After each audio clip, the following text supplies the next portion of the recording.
Senator John Kennedy effectively used a single manila folder to corner Representative Ilhan Omar in one of the most explosive Senate hearings in modern history. Some people did something. This was the precise phrasing Representative Ilhan Omar utilized to summarize the tragic events of September 11, 2001, during a speech to a CARE audience in Woodland Hills, California, on March 23, 2019. 3,000 Americans perished that morning. Yet, she reduced the catastrophe to 5 dismissive words. 5 words for 3,000 lost souls. 43 minutes prior, inside the Hart Senate Office Building S Hearing Room 219, a senator from Louisiana made his entrance. He carried a worn, tan manila folder with a bent corner. Its tab bore a single, penciled word receipts. Nested within were 4 meticulously tabbed documents.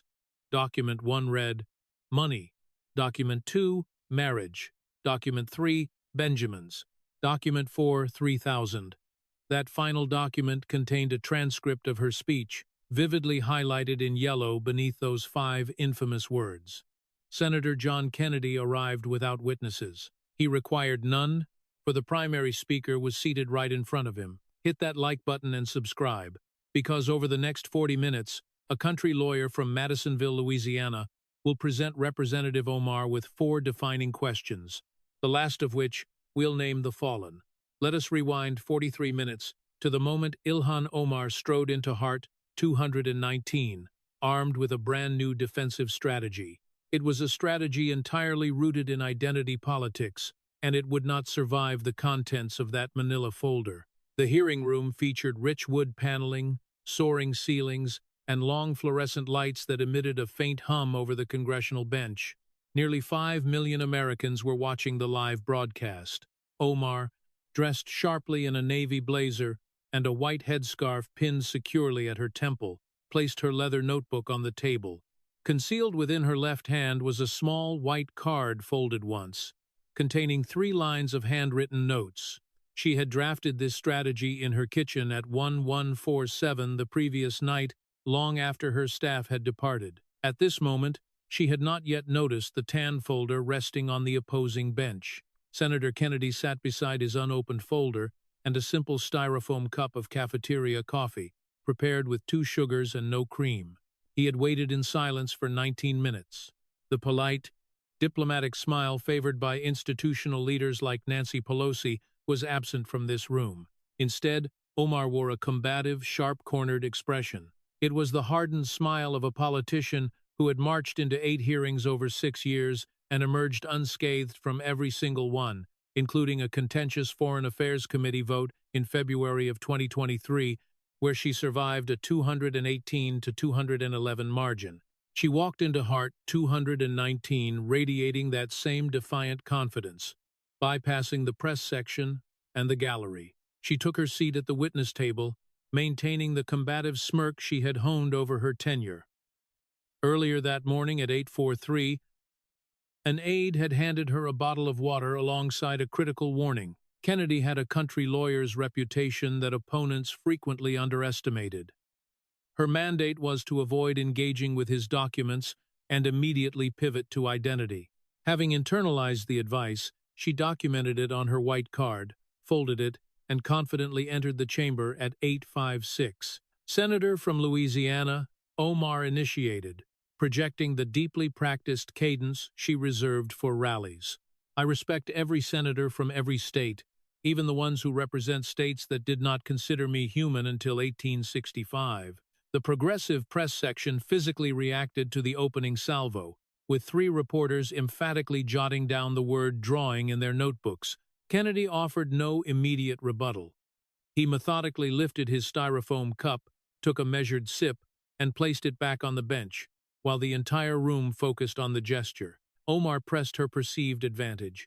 And I would note, Senator, that this committee is led by a man from a state whose Senate seat was held for 140 years by men who would have called me property. She allowed the accusation to resonate before concluding, I have heard this script before, from men who looked exactly like you.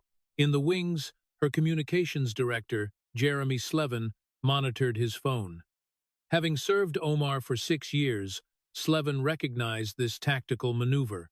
It was a textbook opening attack, executed within 3 minutes, designed to establish a defensive frame and transform every subsequent inquiry into a referendum on the interrogator's biographical privilege. The progressive reporters responded with quiet, supportive applause. Kennedy waited in absolute silence until Omar concluded. Setting his coffee aside, he retrieved his half-moon glasses, sliding them onto his face as the attached chain caught the overhead lighting. Only then did he pick up the manila folder, though he left it unopened. "Ma'am," he began, his voice dripping with the distinct drawl of Madisonville, positioned north of Lake Pontchartrain and south of the Mississippi border. "My grandfather was a sharecropper in North Louisiana, picked cotton for a man who would have called him trash, same as you." His gaze remained remarkably calm behind the half-moon lenses. "We are not here today to compare grandfathers. We are here for 4 documents." He laid the folder open upon the bench. As the broadcast cameras aggressively zoomed in, the first pencil-marked tab became visible money. Layered beneath it were the subsequent tabs, marriage, Benjamins, and 3,000. The ambient noise in the hearing room evaporated. Omar's grip visibly tightened around her concealed white card. Off-camera, Slevin's phone illuminated with an urgent directive from the DCCC consisting of 2 words, "Don to engage." Slevin chose not to relay the message to his boss. Kennedy flipped to the first exhibit and took another sip of coffee. $3 million, ma. Let's start with the money. As his hand swept over document 1, the rustle of the turning page echoed loudly across the silent room. Without looking up, he allowed the cameras to capture the Federal Election Commission filing. It was under the header Ilhan for Congress, spanning the August 2018 to September 2019 reporting period, submitted by her campaign treasurer and residing on the public database. Kennedy's copy bore a single handwritten annotation in the margin E Street. "Ma'am, help me understand something," Kennedy requested, deploying the surgical country lawyer tone universally known to dismantle witnesses. Taking a sip of his coffee, he established the facts. "Your campaign, Ilhan for Congress, public record. Between August 2018 and September 2019, your campaign paid a consulting firm called E Street Group LLC $369,000 for consulting, travel, fundraising, digital." He lowered the paper and raised his eyes. "Your husband, Mr. Timothy Minette, is a co-founder of E Street Group LLC, public record. He has been a co-founder since the firm was incorporated in May 2017, 15 months before your campaign began paying it." The room paralyzed. Omar's knuckles remained locked around her strategy card. Kennedy demanded a definitive response. "Yes or no, Mom? Did your campaign pay Group $369,000 in that period?" "Senator, the relationship between my campaign and yes or no." 3 agonizing seconds ticked away before Omar yielded. "Yes." Kennedy pressed forward ruthlessly. "Yes or no? In the first quarter of 2020, after you and Mr. Minette were married, did your campaign pay Group $292,000 in 3 months?" When she attempted to contextualize the consulting payments, he cut her off again, forcing another reluctant yes. He swiftly summarized the damage. "Total payments from your campaign to your husband's firm between 2018 and 2022 by Federal Election Commission records $3 million, ma'am." In the ensuing silence, Kennedy unveiled the second page, an August 2019 District of Columbia Superior Court divorce filing Beth Minette versus Timothy Minette. Reading directly from the public record, he noted that Miss Minette alleged her husband confessed on April 7, 2019, to being romantically involved with Omar. The cameras pushed in, broadcasting Beth Minette's signature and the court-typed date to the nation. Kennedy masterfully connected the timeline. 6 days after that conversation, "Ma'am, your campaign began paying E Street Group for Mr. Minette's travel expenses, $21,546 in 10 weeks. He paused to drink from his rapidly depleting coffee cup. "For Mr. Minette's travel in 10 weeks, while he and his wife were in divorce proceedings, And while you were, by Miss Minette's filing, the reason for the divorce. Turning to a third document, he produced a June 2019 ruling from the Minnesota Campaign Finance and Public Disclosure Board. He forced Omar to admit that the board fined her $500 and ordered a $3,500 repayment to her campaign. When questioned why, Omar briefly looked down before conceding it was for utilizing campaign funds for personal travel to a Florida conference. Kennedy emphasized the gravity. The board found your use of campaign funds for personal travel to be a violation of Minnesota law. Setting the page down, he reinforced the objectivity of the source. That is not a Republican investigation. That is the state of Minnesota. Omar's combative smile sharpened instantly. Reverting to her performative persona, she accused Kennedy of utilizing the oldest playbook in American history, a white man wielding a folder to persecute a black woman regarding her marriage, simply because the relationship offended him. As progressive reporters nodded in agreement, an Atlantic correspondent underlined the phrase "investigating my marriage" in his notes. Kennedy absorbed the attack, waiting far longer than the audience anticipated. He picked up his cup, took a deliberate sip, and set it down, before sliding his half-moon glasses to the bridge of his nose to peer directly over the lenses. In Madisonville, Louisiana, we have a saying: if a man's wife steals his Social Security check, the question is not the marriage. He let the metaphor hang heavily in the air. The question is the check. As the room maintained a breathless hush, Kennedy delivered the financial conclusion. Your husband cashed 3 million campaign checks. Mom, 3 million. From the third row of the press gallery, a Minnesota Star-Tribune reporter silently gathered his belongings and exited through the side door.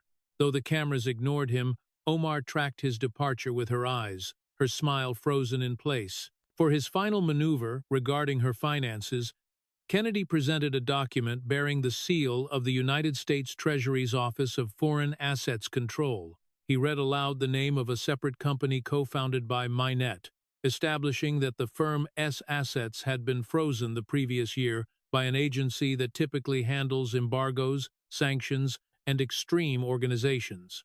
Kennedy simply asked if, as a sitting member of Congress, she had ever inquired into why the federal government froze her husband's company funds.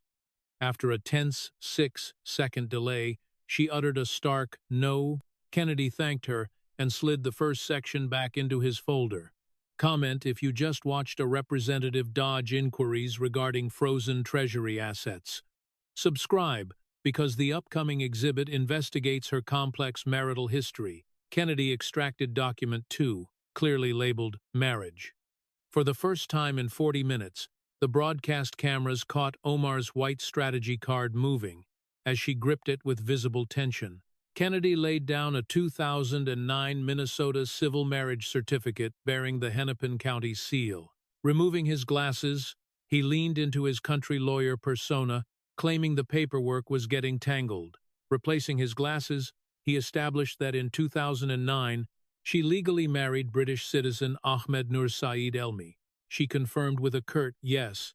He instantly produced a 2016 Star-Tribune interview, forcing her to admit she had entered a religious marriage in 2002 to a different man named Ahmed Aden Hirsi.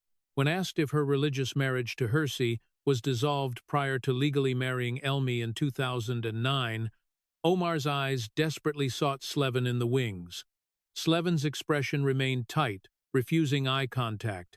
After 8 torturous seconds, she confessed the religious union was not legally dissolved until 2017. Kennedy synthesized the devastating timeline. From 2009 to 2017, she was simultaneously religiously married to Hirsi and legally married to Elmi. The progressive press remained motionless. Straightening her posture, Omar summoned her rally voice once more. She accused Kennedy of leveraging his wealth, his lawyers, and his privilege to mock the differing traditions of a Somali refugee. This is cultural discrimination with a manila folder, she declared, drawing nods from sympathetic reporters. Kennedy took another sip from his nearly empty cup. Removing his glasses once again, he systematically dismantled her defense. He noted that in Madisonville, across every Catholic, Baptist, Methodist, Pentecostal, and Islamic tradition, Marrying one's brother is universally condemned. Furthermore, he cited Minnesota Statute 609.365, noting that unlawful family marriage is a felony, carrying a 10-year sentence. That is not discrimination, ma'am. That is the Minnesota State Legislature. Simultaneously, in the gallery's second row, a man in a dark suit opened a folder displaying the seal of U.S. Citizenship and Immigration Services, writing the word match on his notepad. As the cameras briefly focused on his DHS investigator badge, Senator Tim Scott, the sole black Republican on the subcommittee, remained unyielding. Having risen from poverty in South Carolina through relentless labor, Scott offered no defense or physical reaction to Omar's allegations of cultural prejudice. Kennedy advanced to a 2020 Daily Mail article featuring Abdi Hakim Osman, a former friend of the Omar family. Utilizing a slow drawl, Kennedy read Osman's explosive public quote, claiming Omar admitted she needed to get papers for her brother. Despite attempting to discredit the source, she was forced to verify that Osman indeed made the statement. The interrogation rapidly elevated to federal tax irregularities, utilizing joint tax return forms spanning 2013 to 2016. Kennedy compelled Omar to admit she filed joint federal taxes with Mr. Hersey. Kennedy let the severity of the admissions settle over the room. She had submitted years of joint federal tax filings with a man who was not her legal husband, a matter existing completely independent of their marital status. He compounded the pressure with a 2019 Washington Examiner investigation detailing dozens of marriage document discrepancies, reportedly triggering a 2020 federal probe.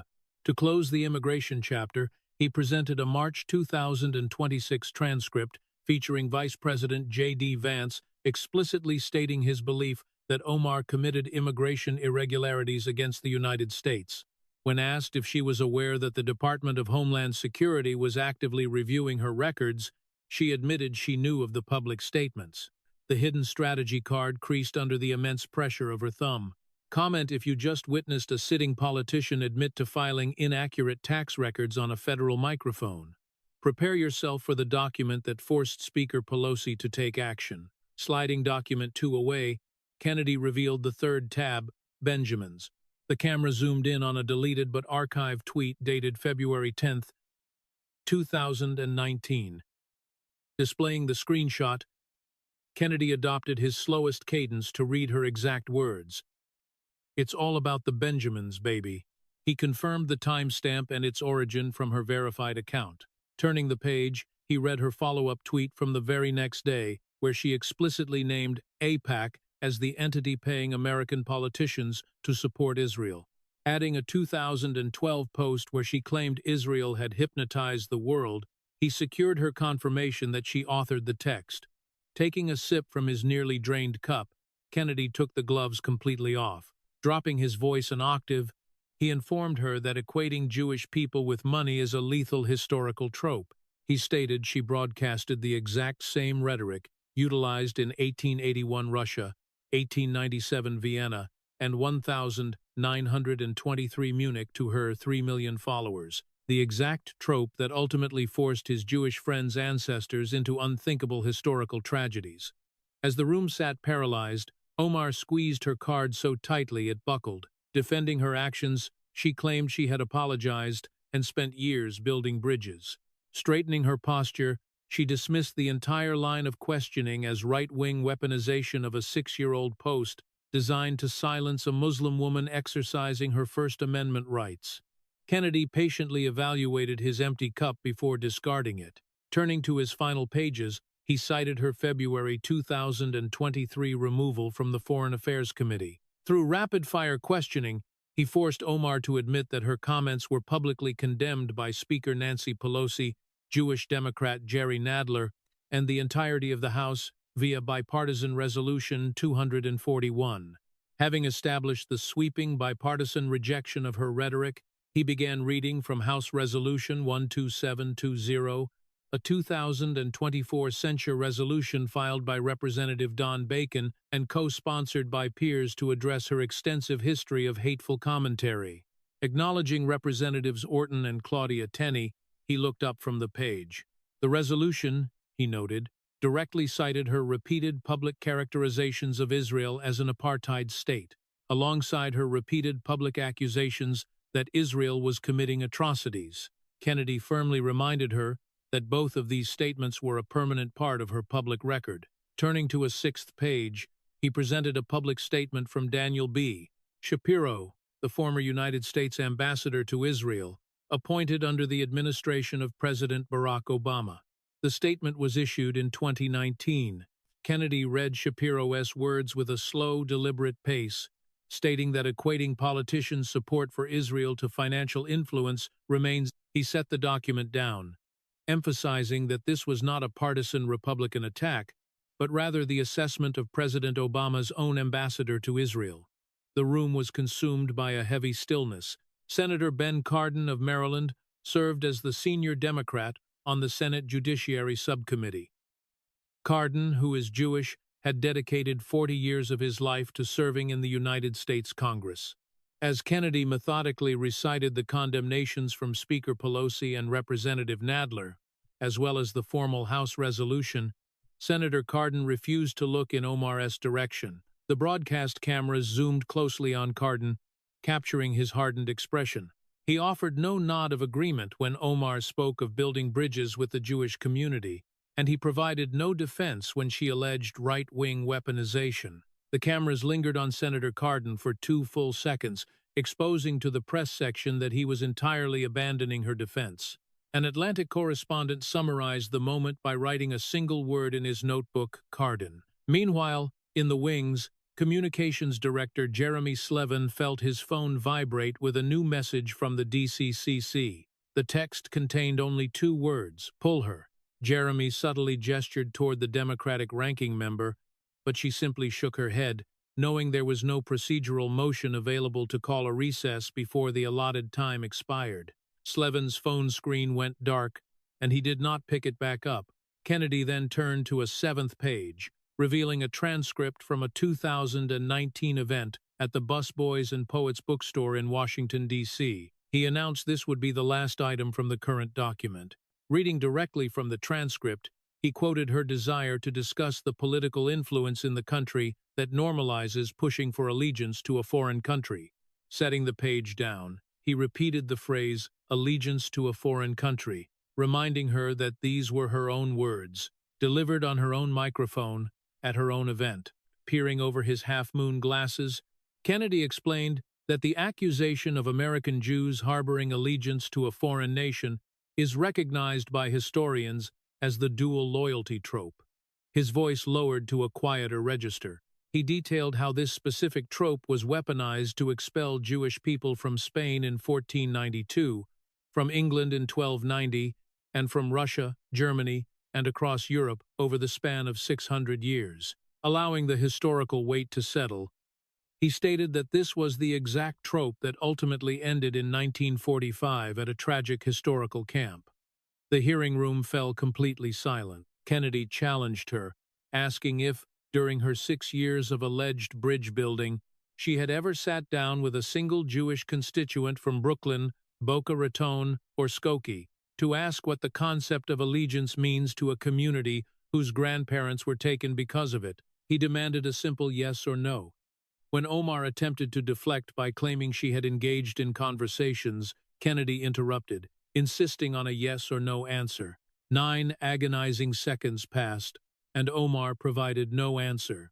If you remember the night an American congresswoman accused American Jewish citizens of buying their politicians, be sure to subscribe, because the contents of the final document are the most devastating of all. Kennedy slid the 3rd document back into its manila folder. He then extracted document 4, its tab clearly labeled 3000. As the camera zoomed in, viewers could see a speech transcript marked with a bright yellow highlight. The yellow ink emphasized 5 specific words. Some people did something. Kennedy chose not to hold the paper. Instead, he let it rest openly on the bench, with the highlight entirely visible. He slowly removed his half-moon glasses, allowing the chain to swing once before folding them and setting them beside his empty styrofoam coffee cup. He finally picked up the transcript. The atmosphere in the room grew quieter than it had been all morning. "Ma'am," I am going to read you 5 words, he began, noting that the words belonged to her, not him. Using the slowest cadence he had deployed all day, he read the infamous phrase, "Some people did something." Those 5 words lingered heavily in the space between them. He established the context. March 23, 2019, at the Council on American Islamic Relations Greater Los Angeles 4th Annual Valley Banquet, held at the Hilton in Woodland Hills, California. Letting the location resonate, he noted that the 20-minute speech was live-streamed by Fox News on Facebook and amassed over 1 million views. Turning the page, he pointed out that just 20 seconds before her comment about September 11th, she had instructed the audience to raise hell and make people uncomfortable. Looking up from the paper, he noted the chilling transition. 20 seconds later, she summarized the tragedy of September 11th, 2001, with the phrase, "Some people did something." Silence dominated the room. Kennedy did not look at her. His gaze remained fixed on the document. This marked the second moment of the morning where the gloves truly came off, as his glasses remained abandoned on the bench. Shifting to his slow country lawyer voice, he announced his intention to name some of those people. From the third page, he read a list of names. Jane Eileen Clear, a 61-year-old mother of 3 from Marshfield, Massachusetts, who was aboard American Airlines Flight 11 on her way to a wedding in Los Angeles. The room remained perfectly still. Wells Crowther, a 24-year-old from Nyack, New York, who was in the South Tower. Wearing his signature red bandana, he bravely walked back into the burning building 3 times to save 18 people, but he did not return from his 4th attempt. The cameras pushed in tightly on Kennedy. He read the third name, Frances Haros, a 76-year-old woman from New Jersey, who perished in the North Tower. Setting the paper down, Kennedy stated the number 2,977. He firmly declared that this number did not represent just some people. His voice dropped lower as he humanized the victims. He took deliberate breaths between each profound statement. They had names, they had children, they had mothers. In the breathless silence of the hearing room, Kennedy turned to a 4th page containing a transcript from the September 11, 2019 Ground Zero Memorial Service in New York City. He recounted how, on the 18th anniversary of the attacks, Nicholas Haros Jr., the son of Frances Haros, stood at Ground Zero. Mr. Haros was wearing a T-shirt emblazoned with Omar's 5 dismissive words. Kennedy adopted a slow Louisiana drawl to read Haros's public statement, which questioned why she was confused, given that the country knew objectively who and what had caused the destruction.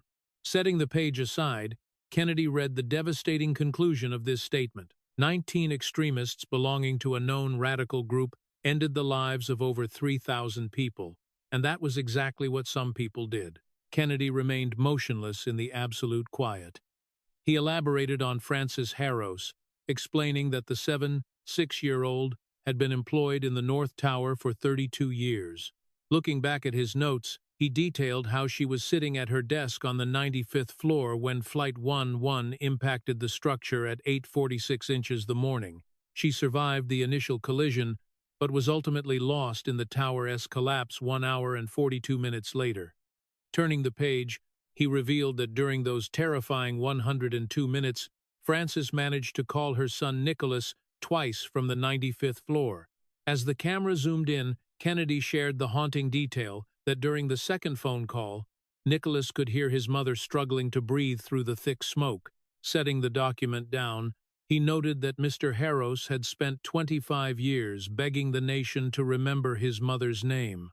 Moving to the 5th page, Kennedy presented the April 11, 2019 cover of the New York Post. The cover featured a stark photograph of the burning North Tower alongside a bold headline quoting her exact words about the tragedy. Letting the haunting image rest on the bench, he reminded her that this was public record, and that the cover depicted the burning building where Frances Haros worked, overlaid with Omar's 5 words. Setting the paper down, his eyes locked onto Omar. He demanded a yes or no answer regarding whether she had summarized the attacks as some people did something during her speech at the Woodland Hills banquet. Omar attempted to argue that the full context of her speech addressed the discrimination American Muslims faced after the attacks and that she was speaking to a community traumatized by prejudice following the New Zealand mosque shootings. Kennedy ruthlessly cut through her defense, demanding a binary yes or no. After 7 seconds of resistance, she finally admitted the phrase appeared in her speech. Through rapid follow-up questions, she confirmed she delivered the line to approximately 500 attendees and that the broadcast reached over 1 million viewers. When pressed on whether she preceded the comment by telling the crowd to raise hell and make people uncomfortable, she tried to explain the context again. Kennedy refused to yield, forcing her to concede with a final yes. At that exact moment, the folded white prep card she had tightly gripped for 53 minutes slipped from her hand, falling face up onto the bench. The cameras immediately zoomed in, broadcasting her handwritten notes to the world. She had written this strategy card in her kitchen at 1147 the previous night. After her staff had gone home, she had carried it into the room folded in her left hand, having memorized its contents without needing to open it. The card contained 3 devastatingly cynical instructions: pivot to identity, don't engage details. If pressed on 2001 or the New Zealand mosques, never name the dead. The room plunged into an abyssal silence. The seconds ticked by agonizingly. In the first second, her hand reached out to retrieve the card, but froze in midair. By the second, her hand dropped in defeat. In the third second, her lips parted, but produced no sound. By the fourth, she closed her mouth. In the fifth second, she anxiously reached for her water glass, lifting it halfway to her mouth before setting it back down without taking a sip. In the sixth second, she felt her headscarf shift slightly at her temple, but made no effort to adjust it. By the seventh second, her desperate eyes scanned the gallery for Senator Cardin, but he refused to look at her. In the eighth second, she looked toward the Democratic ranking member, who also averted her gaze. By the ninth second, she sought out Jeremy Slevin in the wings, but he sat with his phone in his lap, entirely refusing eye contact. In the 10th second, her lips parted silently once more, closing again by the 11th second. The card remained face up on the table, and the cameras held their focus directly on it. The handwritten directive to never name the dead was now visible to 4.8 million Americans. In the wings, Jeremy Slevin's phone screen timed out and went black. He made no move to awaken it. 12 seconds passed, then 13, then 14. Kennedy remained perfectly still. Slowly, he retrieved his folded half-moon glasses and placed them on the bench. He picked up his empty coffee cup, inspected it briefly, and set it next to his glasses. He then collected the manila folder, slowly closing the 37 pages and 4 documents inside. The tab reading receipts was plainly visible. Dropping his voice to the lowest register of the morning, he looked directly at the handwritten card on the table. He reminded her of the 2,977 victims. Taking a breath before noting her written strategy to never name the dead, he let the reality settle before stating softly, "I just named 3. If you were captivated by a country lawyer from Madisonville naming 3 victims of the 2001 attacks, be sure to subscribe for the final decisive chapter." The strategy card remained exposed on the bench, her handwriting condemning her. Her combative smile was entirely gone. Kennedy briefly touched his closed folder before asking his final question. He allowed 4 seconds of silence to build, before summarizing the morning's revelations: the $3 million funneled to her husband's firm, the civil marriage certificate to a man her friend called her brother, the deleted tweet regarding the Benjamins, the town hall comments concerning allegiance, and the bipartisan censure vote of 218 to 211. Taking a profound breath, he added the weight of the 2,977 Americans who perished that September morning. Laying all these facts bare, he asked simply if she owed the country an apology. The silence was deafening. Omar's hands rested motionless on the table, alongside the exposed prep card, the half-full water glass, and the live microphone. In a final desperate attempt, she tried to deploy her identity pivot, her voice tighter than it had been all morning. When she attempted to label the proceeding a partisan attack orchestrated by a Republican senator, Kennedy cut her off, demanding a yes or no. When she claimed this was the oldest playbook in history, he simply stated he would wait for her answer. The seconds crawled by. She looked for support from Senator Cardin and the Democratic ranking member, but both ignored her. She stared down at her own handwriting, commanding her to never name the dead. By the 10th second, she cleared her throat. A small, defeated sound picked up by the microphone. In a diminished voice, she claimed she had apologized many times. Kennedy immediately countered, asking if she had apologized today. 6 seconds passed without an answer. By the 12th, Kennedy nodded once in acceptance of her silence.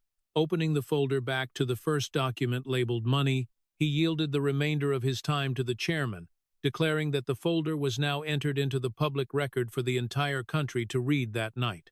The chairman struck the gavel twice to announce a 3-0 minute recess, the sharp sound echoing through the chamber. Omar stood up, her navy blazer shifting on her shoulders, while her headscarf remained fixed. She abandoned the prep card, her leather notebook, and her water glass on the table. Gathering her phone and water bottle with deliberate, uncertain movements, she refused to look at her staff, Senator Cardin, Senator Scott, or Senator Kennedy. She began her exit toward the side door. The cameras meticulously tracked her 1-2 step walk of shame. Step 1, her left hand was entirely empty, having dropped the card minutes earlier. Step 2, the progressive press section sat in stunned silence, their pens resting. Step 3, the Democratic ranking member focused intently on her notebook to avoid eye contact. Step 4, the DHS investigator in the gallery securely closed his folder containing the word match. Step 5, the broadcast captured every agonizing movement. Step 6, the aide who had warned her earlier was nowhere to be seen. Step 7, her dark phone screen was clutched in her right hand. Step 8, she reached up to touch the temple of her headscarf, though it hadn't moved. Step 9, she dropped her hand. Step 10, the reporters simply watched her leave. Step 11, the cameras held tight on her retreating back. Step 12, she finally reached the heavy door. Pausing at the exit, she heard Kennedy's voice. He was still seated, staring at the open folder. He offered that his door was always open, suggesting she bring her own version of the documents so they could review them page by page. Picking up his empty coffee cup, he quietly assured her that the country would wait for her explanations. She offered no response and walked out. The physical remnants of her destroyed narrative, the open folder, the damning prep card, the notebook, and the water glass remained behind as the heavy door clicked shut, neither slammed in anger nor softened in retreat. By 1:38 that morning, social media platforms were overwhelmed by 4 trending hashtags: number "Some People Did Something", number 3,000 names, number "Never Name the Dead", and number "Receipts Folder". Before the sun set, the 5.3-second clip of her dropping the prep card amassed 78 million views. The brief footage of Kennedy honoring the 3 victims reached 94 million views. The 8-second close-up of her handwritten instruction to never name the dead became the most shared image on the internet that day. Across the nation, grieving families watched history unfold. In Marshfield, a 61-year-old man heard his mother, Jane Eileen Clear, honored on national television for the first time in 23 years. In Nyack, the sister of Wells Crowther watched the broadcast while keeping her heroic brother's red bandana framed on her mantle. In New Jersey, Nicholas Harros Jr. posted a viral message declaring that a Louisiana senator had finally spoken his mother's name after 25 long years. In Brooklyn, a retired officer who had carried 4 people from the South Tower before its collapse finally spoke the names of his fallen colleagues to his wife in their living room, breaking a 25-year silence. At 1:14, Jeremy Slevin released an 1-sentence statement relying entirely on identity politics. The document utilized the word partisan 3 times, called the hearing a Republican attack twice, and referred to her as a woman of color 4 times. It even proudly repeated her quote about raising hell and making people uncomfortable. Tellingly, the statement completely omitted any mention of the consulting payments, the marriage certificate, or the names of Francis Harros, Jane Eileen Clear, and Wells Crowther. This omission encapsulated the entire scandal.